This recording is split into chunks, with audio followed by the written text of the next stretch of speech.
Hello students, myself Professor Anil Kumar and today we will be discussing the next topic of operating system concepts in Linux। तो अभी तक जो हमने study किया है हमने यहाँ तक स्टडी कर लिया था सेगमेंटेशन तक। जो अभी आपका नेक्स्ट पेंडिंग है वो है वर्चुअल मेमोरी, डिमांड पेजिंग, ठीक है। उसके बाद पेज रिप्लेसमेंट एल्गोरिथम्स हैं आपके सिलेबस में 3, फीफो, ऑप्टिमल पेज रिप्लेसमेंट और least recently used page replacement algorithm. तो ये हम इस लेक्चर में देख लेंगे। तो सबसे हम पहले बात करते हैं वर्चुअल मेमोरी की, कि वर्चुअल मेमोरी क्या होती है। तो वर्चुअल मेमोरी का क्या मतलब है, वो वाली मेमोरी जो आपको दिखती है पर है नहीं, ठीक है। तो वर्चुअल मेमोरी का कंसेप्ट में होता क्या है कि हमारे पास, जैसे हमें पता है कि हमारे पास जो रैम है वो लिमिटेड होती है, ठीक है। और जो भी हमने प्रोग्राम जिसको हमने एग्जीक्यूट करना है उसको हमें रैम में लोड करना पड़ता है। तो कई बार क्या होता है कि हमारे पास जो प्रोग्राम है उसका साइज़ बड़ा होता है और हमारे पास रैम का साइज़ कम है। तो हम क्या करते हैं, हम जो पूरा का पूरा प्रोग्राम है, जो भी आपका सेकेंडरी डिवाइस में पड़ा हुआ है, जो भी आपका सेकेंडरी डिवाइस में प्रोग्राम पड़ा हुआ है, वो पूरा का पूरा नहीं हम रैम में लोड करते, उसका कुछ हिस्सा लोड करते हैं रैम में, जितने हिस्से की ज़रूरत है हमें फ़िलहाल एग्जीक्यूशन के लिए। मतलब हो सकता है कि आपको प्रोग्राम के सिर्फ लिमिटेड आपको पोर्शन की ज़रूरत हो अभी एग्जीक्यूशन को कंटिन्यू करने के लिए, तो जिस पोर्शन की आपको ज़रूरत है आप सिर्फ उतने से पोर्शन को ही रैम में लोड करके रखते हो, बाकी पोर्शन को हम सेकेंडरी डिवाइस में ही पड़ा रहने देते हैं। तो इसे हम बोलते हैं वर्चुअल मेमोरी, कि आपके पास रैम तो कम है, आपका प्रोग्राम का साइज़ भी बड़ा है, पर फिर भी आपको ऐसा लगता है कि आपकी जो रैम है वो इतने बड़े प्रोग्राम को एकोमोडेट कर पा रही है, ठीक है। तो उसे हम बोलते हैं virtual memory. So it is a technique of executing a program instructions that may not fit entirely, जो कि पूरा का पूरा आपका may not fit entirely in the system memory। हो सकता है पूरा का पूरा वो सिस्टम मेमोरी में ना हो, फिर भी हम प्रोग्राम को एग्जीक्यूट कर पाते हैं, ठीक है। सो इसमें क्या है कि आप जो है इंस्ट्रक्शन और डेटा, जो भी हमारा प्रोग्राम है उसको इनिशियली आप जो है सेकेंडरी डिवाइस पे स्टोर करके रखोगे, ठीक है। और रैम में सिर्फ उसका उतना सा ही पोर्शन जो है वो लोड करोगे जितने की आपको ज़रूरत है, ठीक है। इससे क्या होता है कि आपकी जो CPU यूटिलाइजेशन है वो बढ़ जाती है, क्योंकि आपका CPU जो फ्री नहीं रहेगा, चाहे रैम हमारे पास कम अवेलेबल है, फिर भी हमने प्रोग्राम का कुछ पोर्शन लोड कर लिया और हमारा CPU जो बिज़ी है। और क्योंकि CPU बिज़ी है और आपका काम चल रहा है, तो आपकी जो थ्रूपुट होगी वो भी जो है आपकी इंक्रीज़ हो जाएगी, ठीक है। तो वर्चुअल मेमोरी के कंसेप्ट को जब हमने इम्प्लीमेंट करना होता है तो हम डिमांड पेजिंग या डिमांड सेगमेंटेशन, इन दोनों का जो है वो यूज़ करते हैं, डिमांड पेजिंग या फिर डिमांड सेगमेंटेशन। अब वर्चुअल मेमोरी को यूज़ करने के हमारे पास फ़ायदे क्या हैं, कि हम इनको क्यों यूज़ करते हैं, इसका एडवांटेज और डिसएडवांटेज देख लेते हैं। तो पहली एडवांटेज तो ये होगी कि आपके पास अनलिमिटेड एड्रेस स्पेस हो गया। वैसे तो देखिए आपके पास जो लॉजिकल एड्रेस स्पेस है वो लिमिटेड था, हमारे पास रैम जो थी वो 2 GB की थी या 4 GB की थी, पर अब हम क्या कर रहे हैं, क्योंकि हम वर्चुअल मेमोरी का कंसेप्ट कर रहे हैं, तो हम प्रोग्राम के सिर्फ छोटे छोटे पोर्शंस को रैम में लोड करेंगे, तो इट मीन्स हमारे पास जो एड्रेस स्पेस है वो बढ़ जाएगी, ठीक है। आपकी जो मल्टी प्रोग्रामिंग है वो यहाँ पे इंक्रीज़ हो गई, क्योंकि आपके पास एक ज़्यादा प्रोग्राम जो है वो आप इसमें लोड करके रख सकते हो, क्योंकि आपको अभी पूरा पूरा प्रोग्राम लोड नहीं करना, उसके कुछ कुछ पोर्शंस लोड करने, जितने पोर्शंस की हमें ज़रूरत है फॉर एग्जीक्यूशन, ठीक है। आपकी मल्टी प्रोग्रामिंग इंक्रीज़ हो जाती है। मेमोरी एलोकेशन जो है वो ऑटोमेटिक है सिस्टम, यहाँ पे आपको मेमोरी मतलब रैम में लेनी है या आपने सेकेंडरी डिवाइस में, ये जो यहाँ पे शफलिंग हो रही है, स्वैपिंग हो रही है, वो सारे काम ऑटोमेटिक होते हैं। उसके बाद आप मेमोरी को प्रॉपरली यूटिलाइज़ कर पा रहे हो। कहने का मतलब क्या है कि आपकी जो मेमोरी है उसको आप फुली यूटिलाइज़ कर रहे हो, क्योंकि आपकी रैम जो फ्री नहीं रह रही। अब थोड़ी सी भी रैम अगर फ्री होगी तो उसमें हम उतना सा पोर्शन लोड कर देंगे प्रोग्राम का जितने की हमें ज़रूरत है रन करने के लिए, तो आपकी जो मेमोरी है वो भी आपकी ज़्यादा यूटिलाइजेशन उसकी हो जाएगी, अब उसका बढ़िया ढंग से आप यूज़ कर पाओगे। अब इसकी डिसएडवांटेजेस भी होंगी कुछ। तो डिसएडवांटेज पहली तो ये होगी कि आपको एडिशनल हार्डवेयर अब चाहिए। एडिशनल हार्डवेयर क्यों चाहिए, क्योंकि आपने बार बार प्रोग्राम को रैम में उतना सा पोर्शन लोड करना है, फिर पोर्शन को ही बाहर लेके आना है, तो आपको बार बार जो एड्रेस ट्रांसलेशन करनी पड़ेगी, कि अभी आपको पूरे का पूरे प्रोग्राम का एड्रेस ट्रांसलेशन नहीं करनी, आपको उसके छोटे छोटे पोर्शंस की जो है एड्रेस ट्रांसलेशन करनी है, ठीक है। दूसरा इसमें एक प्रॉब्लम आती है थ्रैशिंग। थ्रैशिंग का मतलब क्या होता है कि आपका जो जिस पोर्शन की आपको ज़रूरत है रैम में प्रोग्राम को एग्जीक्यूट करने के लिए वो मिल नहीं रहा, ठीक है। जितनी बार आप उस पोर्शन को ढूंढने की कोशिश कर रहे हो आपको वो पोर्शन रैम में नहीं मिलता, बार बार आपको सेकेंडरी डिवाइस से उसको रैम में लेके आना पड़ता है। तो अगर आपको हर बार ही प्रोग्राम को सेकेंडरी डिवाइस प्रोग्राम के उस पोर्शन को हर बार ही सेकेंडरी डिवाइस से बार बार रैम में लेके आना पड़ेगा, तो आपका जो कंप्यूटर है वो ज़्यादा बिजी इसी काम में हो जाएगा, स्वैपिंग में ही, कि सामान उठा के रैम में ले आओ, रैम में से सामान उठा के बाहर भेज दो। तो इस चीज़ को हम बोलते हैं थ्रैशिंग, कि वो कोई प्रोडक्टिव काम नहीं कर रहा है, वो सिर्फ मेमोरी को ही मैनेज कर रहा है, मतलब इधर से उधर जो है आपका डाटा को ट्रांसफ़र ही कर रहा है। तो इसे हम टेक्निकल लैंग्वेज में बोलते हैं जब आपके बहुत सारे पेज फॉल्ट्स अकर होते हैं।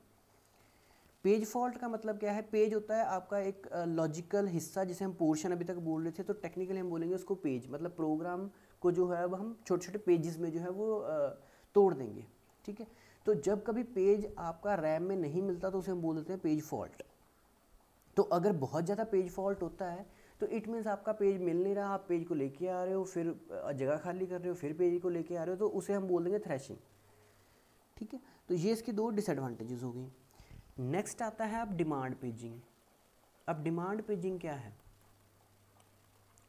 डिमांड पेजिंग में सबसे पहले तो देखिए कि डिमांड पेजिंग के हेल्प से हम जो है वर्चुअल मेमोरी का कंसेप्ट जो वो इम्प्लीमेंट कर पाते हैं, ठीक है।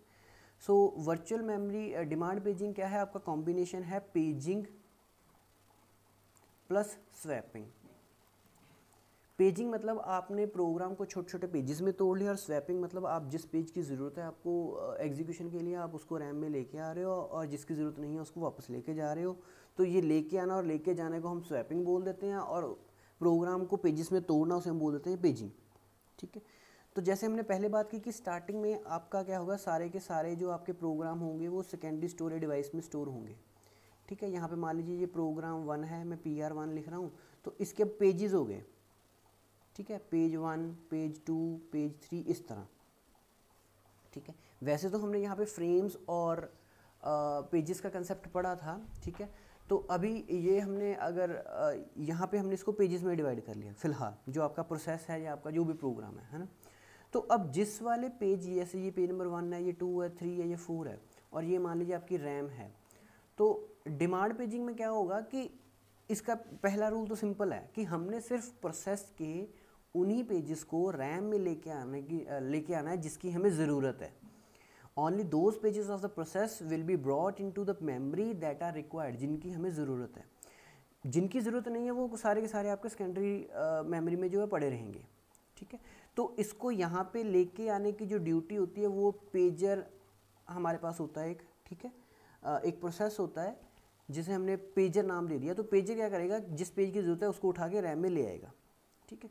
तो रैम में हो सकता है एट ए टाइम इसका सिर्फ 1 नंबर पेज पड़ा हो और 3 नंबर पड़ा हो, 2 और 4 जो अगर हमें इसकी ज़रूरत नहीं हो तो 2 और 4 जो आपका सेकेंडरी डिवाइस में एज इट इज़ ही पड़ा रहे, ठीक है। तो इसे डिमांड पेजिंग इसीलिए कह रहे हैं कि जब तक आपकी डिमांड नहीं आएगी तब तक आप पेज को लोड नहीं करोगे, जब भी डिमांड आएगी तभी आप पेज को जो लोड करोगे। अब जब आपने पेज को लोड किया तो एक्चुअल में तो हमें उसे उसकी एड्रेस चाहिए होता है, क्योंकि फिजिकल मेमोरी का एड्रेस तो अलग है, ये तो लॉजिकल का हो गया। तो फिजिकल लॉजिकल टू फिजिकल जो एड्रेस है उसको ट्रांसलेट करने के लिए जो हम पहले मेथड यूज़ कर रहे थे हम वही यूज़ करेंगे पेज टेबल। कि हम पेज उठाते थे, उसका पेज टेबल में फ्रेम नंबर उठाते थे और उस फ्रेम पे हम चले जाके उस वैल्यू को हम असेस कर लेते थे, ठीक है। तो अब इसमें क्या है कि कौन सा पेज जो है वो मेमोरी में अवेलेबल है, फिजिकल मेमोरी में अवेलेबल है, फिजिकल मेमोरी यानी कि रैम में, ठीक है। कौन सा पेज जो है फिजिकल मेमोरी यानी कि रैम में अवेलेबल है, ये नहीं है, उसके लिए हमने 2 बिट्स का यूज़ कर लेते हैं हम, इनवैलिड और वैलिड। अगर पेज की जो बिट है वो वैलिड है तो इट मीन्स वो रैम में लोडेड है, अगर उसकी जो बिट है वो इनवैलिड है तो इट मीन्स वो रैम में लोडेड नहीं है। अब बाई चांस हमने क्या किया, हमने रैम में मान लीजिए हमें CPU को 2 नंबर पेज की ज़रूरत पड़ गई, तो उसने 2 नंबर पेज को रैम में ढूंढेगा, रैम में आपको 2 नंबर पेज नहीं मिला तो इट मीन्स क्या हो गया, ये पेज फॉल्ट हो गया। मतलब जिस पेज को आपको ज़रूरत है फॉर द एग्जीक्यूशन, अगर वो पेज आपको रैम में नहीं मिलता यानी कि आपकी फिजिकल मेमोरी में नहीं मिलता तो उसे हम बोल देते हैं पेज फॉल्ट। तब आपका MMU यानी कि मेमोरी मैनेजमेंट यूनिट जो है वो एक्टिवेट हो जाता है और वो ये डिसाइड करता है कि हमें सेकेंडरी डिवाइस से उस वाले पेज को लेके आना है। अब जब हमने उस पेज को लेके आना तो दो हमारे पास कंडीशन है, यहाँ तो हमारे पास रैम में खाली जगह पड़ी है, अगर तो खाली जगह पड़ी है फिर तो सीधा 2 नंबर पेज को उठाओ, इस खाली जगह पे आप लोड कर दो तो आपका काम चल जाएगा।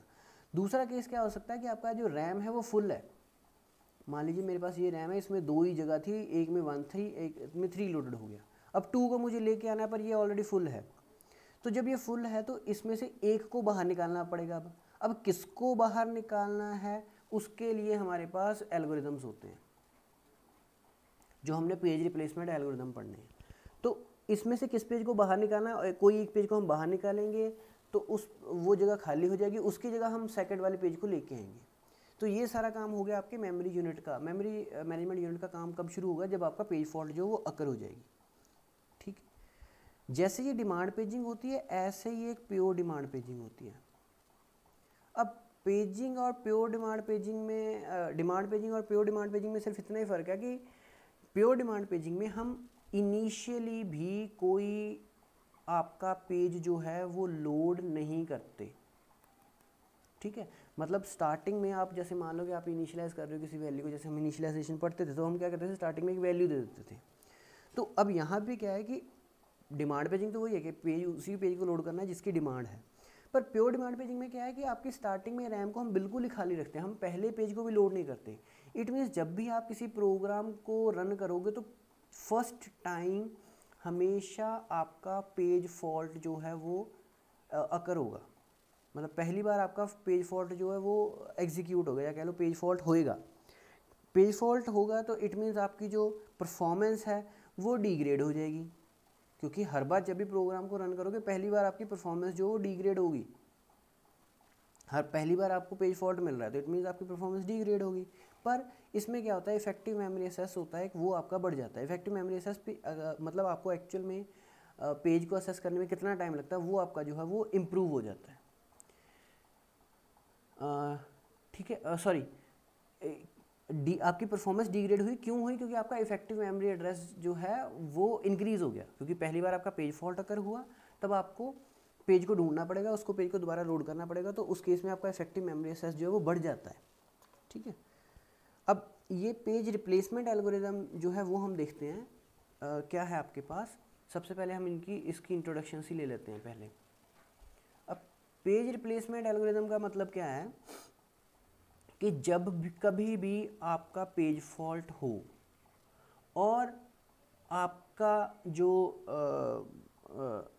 फिज़िकल मेमोरी है वो फुल हो गई, मतलब आपके पास और पेज को लोड करने की मेमोरी नहीं है, आपकी मेमोरी फुल है, तो आपको क्या करना पड़ेगा, आपको एक पेज को बाहर निकालना पड़ेगा। अब किस पेज को बाहर निकालना है ताकि हमें जगह मिल जाए वो आपका तय करता है पेज रिप्लेसमेंट एल्गोरिदम। अब दूसरा, एक तो कंडीशन होगी कि किसको बाहर निकालना है, ठीक है, which one is to be swapped out, मतलब किसको बाहर निकालना है, एक तो ये केस हो गया।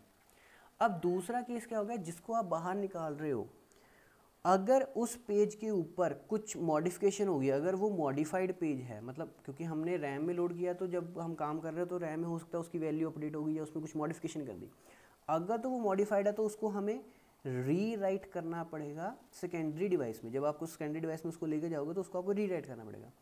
अगर वो मॉडिफाइड नहीं है तो फिर आपको रीराइट करने की ज़रूरत नहीं है। तो यानी कि पेज रिप्लेसमेंट एल्गोरिथम क्या करता है, एक तो मेन उसका काम तो ये है कि उसने ये चेक करना है कि किस पेज को हमें सिलेक्ट करना है, ठीक है, किस पेज को हमें सिलेक्ट करना है फॉर स्वैपिंग आउट। और दूसरा उसका काम होगा कि अगर वो पेज मॉडिफाइड है तो उसको रीराइट करो, अगर वो मॉडिफाइड नहीं है तो उसको रीराइट ना करो। तो पेज रिप्लेसमेंट एल्गोरिदम को हम चेक कैसे करते हैं, हम उसको इवेल्युएट कैसे करते हैं कि कौन सा पेज रिप्लेसमेंट एल्गोरिदम बढ़िया है जिसमें कम से कम पेज फॉल्ट होंगे। अगर पेज फॉल्ट कम है तो वो बढ़िया है, अगर पेज फॉल्ट ज़्यादा है तो वो बढ़िया नहीं है, ठीक है। तो इवेल्युएट करने के लिए हम एक रेफरेंस स्ट्रिंग का यूज़ करते हैं। रेफरेंस स्ट्रिंग का मतलब क्या है कि हमने बता दिया कि हमें 2 नंबर पेज चाहिए, फिर 3 नंबर, फिर 7 नंबर, फिर 1, फिर 5 नंबर, फिर 4, कुछ भी हम ऐसे लिख रहे हैं। तो ये जो हमें एक ऑर्डर दे दिया कि किस ऑर्डर में हमने पेजेस को असेस करना है, इसे हम बोल देते हैं रेफरेंस स्ट्रिंग या मेमोरी रेफरेंस स्ट्रिंग भी बोल देते हैं, ठीक है। तो इसके बेसिस पे हम डिसाइड करेंगे। और हमारे पास जो फ्रेम्स होंगे, जो पेज के फ्रेम्स होंगे, अब फ्रेम्स क्यों यूज़ वर्ड कर रहे हैं, क्योंकि हम रैम में लोड कर रहे हैं। और किसको लोड कर रहे हैं, पेजेस को, तो इसलिए इसके अंदर लोड किसको करेंगे, पेज। तो यानी कि ये 2 नंबर क्या हो गया, पेज हो गया। और ये ऐसे बॉक्स सा हमारे पास बना होगा, ये रैम को रिप्रेजेंट करता है। और रैम में हमारे पास 3 ही ऑप्शंस हैं, मतलब हमारे पास स्पेस है 3 पेजेस को ही लोड करने की। तो हमारे पास फ्रेम साइज़ कितना हो गया यहाँ पे 3, ठीक है। तो मतलब अब हम आगे क्या करेंगे, हम इस फ्रेम साइज़ के अकॉर्डिंगली पेजेस को लोड करेंगे और एल्गोरिदम के अकॉर्डिंग ये रेफरेंस स्ट्रिंग को जो है असेस करेंगे। जितने नंबर ऑफ पेज फॉल्ट होंगे उसके हिसाब से हम डिसाइड करेंगे कौन सा बेस्ट है। जिसमें पेज फॉल्ट सबसे कम हो गया वो सबसे बेस्ट हो गया, और जिसमें पेज फॉल्ट ज़्यादा हो गए वो मतलब उतना ही वो फ़ायदेमंद नहीं है, ठीक है। तो सबसे पहले जो आपका पेज रिप्लेसमेंट एल्गोरिदम आएगा सिलेबस के अकॉर्डिंग, वो है आपका ऑप्टिमल पेज रिप्लेसमेंट एल्गोरिदम, ठीक है। ये ऑप्टिमल पेज रिप्लेसमेंट एल्गोरिदम। अब इसमें क्या है कि आपका ये, इसको हम बेस्ट बोलते हैं, पहली बात तो ये बेस्ट है। दूसरा, ये डिफ़िकल्ट टू इम्प्लीमेंट है, ठीक है। ये 2 चीज़ें तो पहले याद कर लें। ये सबसे बेस्ट एल्गोरिदम है, इसको इम्प्लीमेंट करना डिफ़िकल्ट है। क्यों डिफ़िकल्ट है, because we look into the future, क्योंकि हम फ्यूचर को देखने की इसमें कोशिश करते हैं। तो इसको हम पहले सिंपल भाषा में समझ लेते हैं कि इसमें करना क्या होता है। आपने क्या करना है, जब भी आपका पेज फॉल्ट अकर हो तो आपने उस पेज को ढूंढना है जो फ्यूचर में सबसे देर बाद यूज़ होगा, मतलब फ्यूचर में सबसे बाद में जिसकी बारी आएगी उस पेज को आपने बाहर निकाल लेना है, ठीक है। तो जब उसको बाहर निकालोगे तो जो जगह मिलेगी उसमें आपको नए पेज को इंसर्ट कर देना है। तो इसे हम बोल देते हैं ऑप्टिमल पेज रिप्लेसमेंट एल्गोरिथम। मतलब हम फ्यूचर में देख के हम फ्यूचर में उस पेज को बाहर निकाल रहे हैं जो सबसे लेट यूज़ होगा। जैसे ये आपके पास मेमोरी स्ट्रिंग है, ठीक है। आपने 2 को असेस करना है, 3 को, 2, 1, 5, 2, 4 इसको असेस करना है, ठीक है।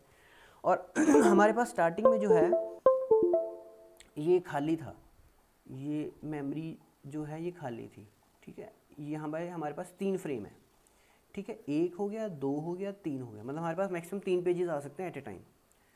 तो अब सबसे पहले हमने 2 को असेस करने की कोशिश की, वो स्टार्टिंग में नहीं होगा तो हमें 2 को इसमें हमने एंटर कर दिया, 2 को हमने यूज़ कर दिया, तो ये हो गया पेज फॉल्ट लिखा है, मतलब एक फॉल्ट आ गया। अब 3 नंबर 3 भी हमारे पास अवेलेबल नहीं था, यहाँ पे देखिए नहीं था, तो इसको भी इंसर्ट किया, फिर यूज़ कर लिया, तो ये दूसरा नंबर फॉल्ट हो गया। अब 2 को हमें यूज़ करना है, वो ऑलरेडी यहाँ पे एग्जिस्ट करता है तो यूज़ कर लो, कोई प्रॉब्लम नहीं। अब 1 को, अब 1 ये खाली जगह है और 1 यहाँ पे नहीं है तो 1 को इंसर्ट कर लिया, इसलिए 3 नंबर फॉल्ट हो गया। अब देखिए नेक्स्ट चीज़ क्या है, 5 आया, यहाँ पे अब ध्यान देना है। अब 5 को हमें इंसर्ट करना है पर हमारे पास जगह नहीं है, ये फुल है।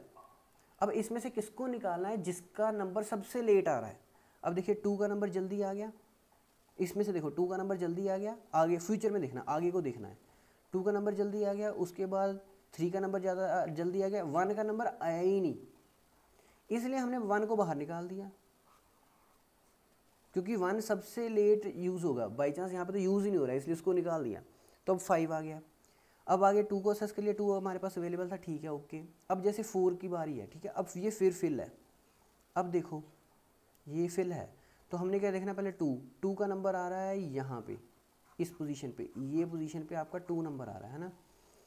तो यानी कि आप बोलो कि ये तीसरे नंबर पे इसकी बारी आ रही है, जो थर्ड है इसकी दूसरे नंबर पे बारी आ रही है, और फ्यूचर में 5 की जो है इससे अगली ही वैल्यू हमें 5 को असेस करनी है। तो सबसे लेट किसका नंबर है, 2 का, तो हम 2 को बाहर निकाल देंगे।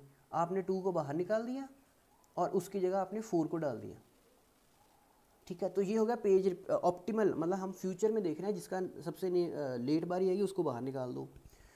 तो अब इसके फ़ायदे क्या हो गए कि आपका जो पेज फॉल्ट है वो लोएस्ट है, लोएस्ट पेज फॉल्ट, इसमें सबसे कम पेज फॉल्ट होगा, ठीक है। हाइपोथेटिकली ये सबसे बेस्ट है। हाइपोथेटिकली क्यों है, क्योंकि अभी इसमें इसको इम्प्लीमेंट करना मुश्किल है, क्योंकि आपको पहले फ्यूचर के सभी अक्रेंसेस के बारे में पता होना चाहिए। तो जहाँ पे तो आपको पता है वहाँ पे आप इसको लगा सकते हो, नॉर्मली हमें पता नहीं होता कि अभी हम जैसे कंप्यूटर को यूज़ कर रहे हैं तो अभी मुझे क्या पता कि मैंने अगला कौन सा सॉफ्टवेयर को यूज़ करने लग जाना है, तो मुझे नहीं पता मैं अगली मेमोरी रेफरेंस क्या करूँगा, तो उस केस में इसको इम्प्लीमेंट करना मुश्किल है, ठीक है। तीसरा इसका आता है बी लेडी एनॉमली से, ये मतलब इसमें बी लेडी एनॉमली जो नहीं होती, ये हम आगे स्टडी कर लेंगे कि बी लेडी एनॉमली क्या होती है, ठीक है। डिसएडवांटेज इसकी वही है कि आपको फ्यूचर नॉलेज होनी चाहिए। अगर आपके पास फ्यूचर नॉलेज नहीं है तो इस एल्गोरिथम का कोई मतलब नहीं है, ठीक है। नेक्स्ट जो आपकी टाइप है दैट इज़ फीफो। फीफो क्या है, फर्स्ट इन फर्स्ट आउट, ये सिंपल है। जो सबसे पहले आया था उसको बाहर निकाल दो। अब जब कभी भी पेज फॉल्ट होगा तो हम क्या देखेंगे, जो सबसे पहले आया था उसको सबसे पहले बाहर निकाल दो। तो इसको हम डायरेक्टली अभी इसी से समझ लेते हैं। अब 2 3 2 ये सेम ही रेफरेंस स्ट्रिंग चल रही है। अब 2 का नहीं था, पेज फॉल्ट हो गया, 3 नहीं था, पेज फॉल्ट हो गया, 2 असेस करना था, अवेलेबल है, 1 नहीं था, 1 एंटर कर दिया, पेज फॉल्ट हो गया। अब देखो, अब 5 को इंसर्ट करना है। तो अब इन तीनों में से देखो सबसे पहले कौन आया था, 2 आया था, 2 को बाहर कर दिया, 2 की जगह 5 लिख दिया, ठीक है। अब फिर 2 को असेस करना है, अब इसमें फिर 2 नहीं है, तो इनों में से सबसे पहले कौन आया था, 3 आया था, तो 3 को बाहर निकाल दिया, यहाँ पे 2 डाल दिया, ठीक है। अब 4 का असेस करना, 4 फिर से अवेलेबल नहीं है यहाँ पे, तो अब इन तीनों में से सबसे पहले कौन आया था, 1 आया था, 1 को बाहर निकाल दिया। तो इसमें सीधा ही है, जो सबसे पहले आया था, जो अवेलेबल है फिलहाल, जो कुछ अवेलेबिलिटी है उनमें से सबसे पहले कौन आया था उसको बाहर निकाल दो और उसकी जगह नए को एंटर करवा दो, ठीक है। तो इसमें पेज फॉल्ट आपने गिन लेना है, जैसे यहाँ पे कितने हो गए, 2 3 4 5 6 7 8 9, 9 पेज फॉल्ट हो गए इसमें। अब पिछले वाले में देखो, ये स्ट्रिंग सेम थी, स्ट्रिंग में कोई फ़र्क नहीं है, 2 3 2 1 ये सेम ही है। अब यहाँ पे पेज फॉल्ट हुए थे सिर्फ और सिर्फ 6, तो ऑटोमेटिकली आपका जो ऑप्टिमल पेज रिप्लेसमेंट एल्गोरिथम है ये बेस्ट हो गया। बट वही प्रॉब्लम थी कि यहाँ पे फ्यूचर की ज़रूरत थी। अब ये जो है इसको हम प्रैक्टिकल इंप्लीमेंट कर सकते हैं easily with the help of a Q. Simple आप क्यू बना लो तो आप क्यू की हेल्प से इसको इम्प्लीमेंट कर सकते हो, ठीक है। इसमें आपकी बी लेडी अनोमली आती है, जिसकी हमने पहले बात की थी। फीफो जो होता है इसमें बी लेडी अनोमली आती है।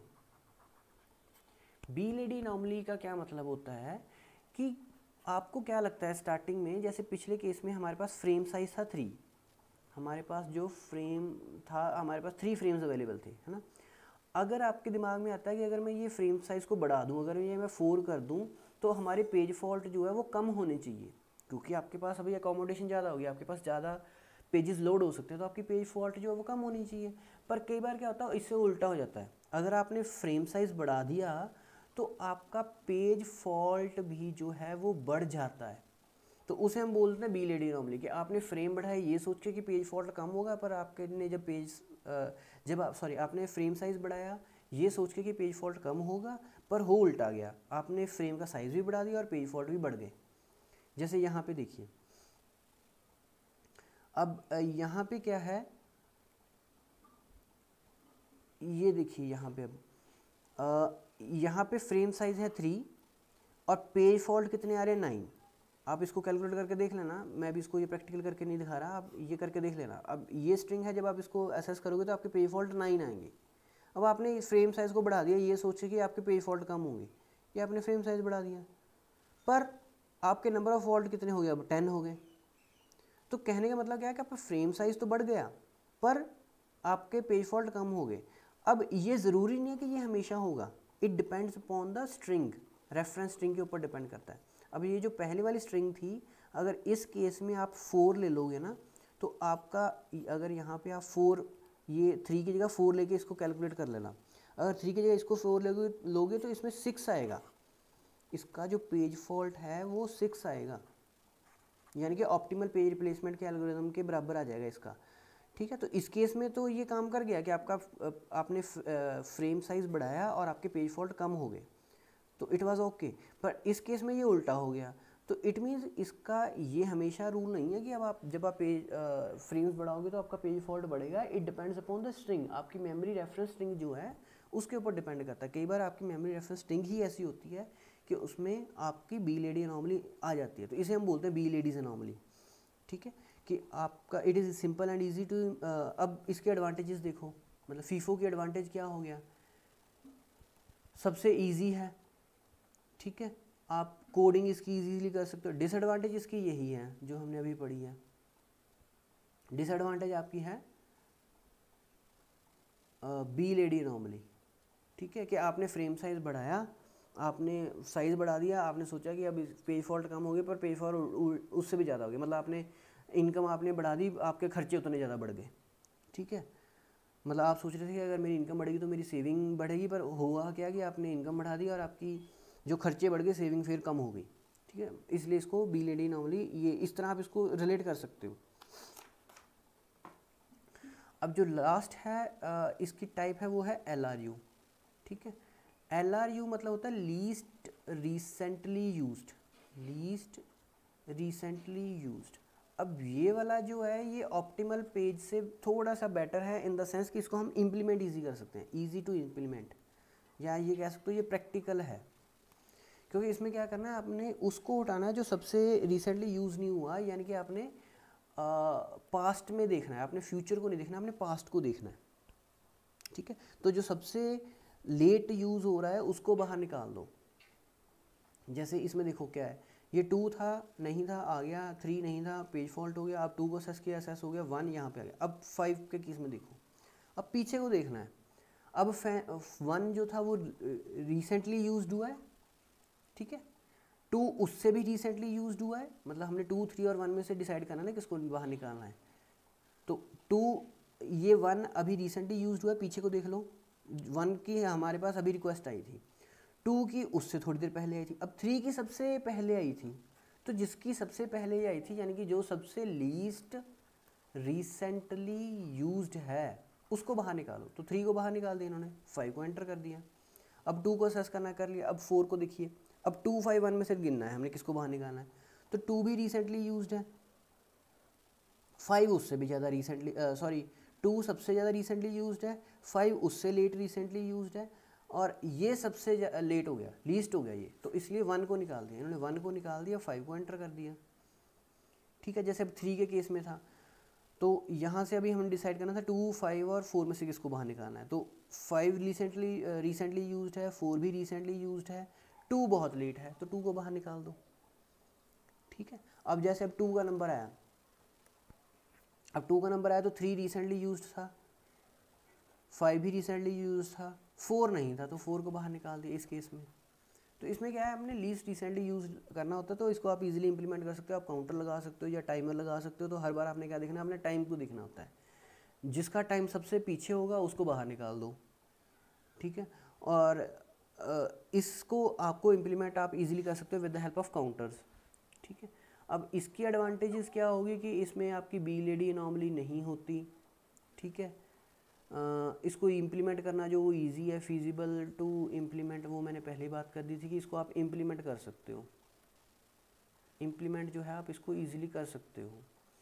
उसके बाद आपका इसमें क्या है कि डिसएडवांटेज क्या है कि आपको एडिशनल डाटा स्ट्रक्चर की ज़रूरत पड़ती है, यानी कि जैसे मैंने आपको बोला, आपको काउंटर्स की या मैट्रिसेस की अलग से ज़रूरत पड़ेगी अगर आपने इसको इम्प्लीमेंट करना है। और उसके बाद आपको हार्डवेयर सपोर्ट तो चाहिए क्योंकि आपने अभी टाइम को मैयर मतलब टाइम स्टैम्प को भी आपने रिकॉर्ड में रखना है, तो वो आपकी यहाँ पे डिसएडवांटेज हो जाएगी, ठीक है। So this was all about your section 2। I hope the things are clear to you. In case you face an issue you can contact me. Thank you very much.